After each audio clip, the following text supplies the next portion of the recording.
बिहार विधानसभा चुनाव जैसे जैसे नजदीक आ रहा है वैसे वैसे सियासी माहौल गर्म होता जा रहा है। राजनीतिक पार्टियों के बीच बयानबाजी और आरोप प्रत्यारोप का दौर लगातार जारी है, लेकिन सबसे बड़ी मुश्किल सीट बंटवारे को लेकर है। महागठबंधन के अंदर इस बार सीटों पर सहमति बनाना आसान नहीं लग रहा है। आरजेडी नेता तेजस्वी यादव कांग्रेस को साफ संदेश दे चुके हैं कि इस बार उन्हें पिछली बार से भी कम सीट मिलेंगी। तेजस्वी यादव का कहना है कि कांग्रेस जितनी भी सीटें ले उसे उसी में से अपनी पसंद की सीटें चुननी होंगी, लेकिन जिताऊ हारू सीटों की अदला बदली का फॉर्मूला आरजेडी को मंजूर नहीं है। सूत्रों का कहना है कि इस बार महागठबंधन में मुकेश साहनी, पशुपति पारस और हेमंत सोरेन जैसे नेताओं की एंट्री हुई है। इन तीनों को कुछ सीटें देनी होंगी। ऐसे में कांग्रेस को पिछली बार की तुलना में कम सीटें मिलना तय माना जा रहा है। आरजेडी इस बार लेफ्ट पार्टियों को भी ज्यादा सीटें देने पर विचार कर रही है, क्योंकि पिछली बार उनका स्ट्राइक रेट यानी जीतने का प्रतिशत बेहतर था। यही कारण है कि आरजेडी और कांग्रेस दोनों पिछली बार से कम सीटों पर चुनाव लड़ सकती हैं। कांग्रेस की मांग है कि उसे कम से कम 70 सीटें मिलें।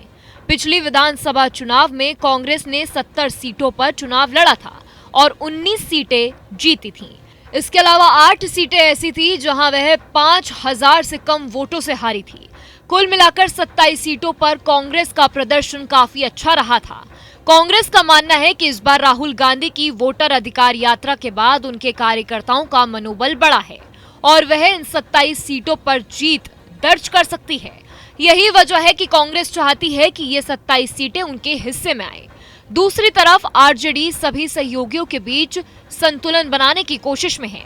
तेजस्वी यादव नहीं चाहते कि ज्यादा सीटें देकर महागठबंधन का गणित बिगड़े। उनका मानना है कि जीतने की संभावना और सहयोगियों की ताकत देखकर ही सीटों का बंटवारा होना चाहिए। कांग्रेस नेताओं ने आरजेडी का रुख अपने आला कमान तक पहुंचा दिया है और अब फैसला कांग्रेस हाई कमान के हाथ में है। कुल मिलाकर बिहार में महागठबंधन के अंदर सीट बंटवारे पर खींचतान बढ़ गई है। एक तरफ कांग्रेस ज्यादा सीटों की मांग कर रही है, वहीं दूसरी तरफ आरजेडी सीटों में कटौती के मूड में है।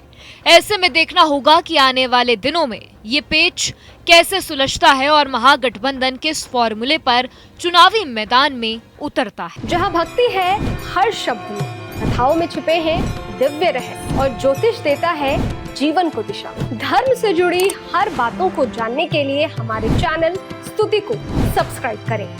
चैनल पर जाने के लिए इस लिंक पर क्लिक करें।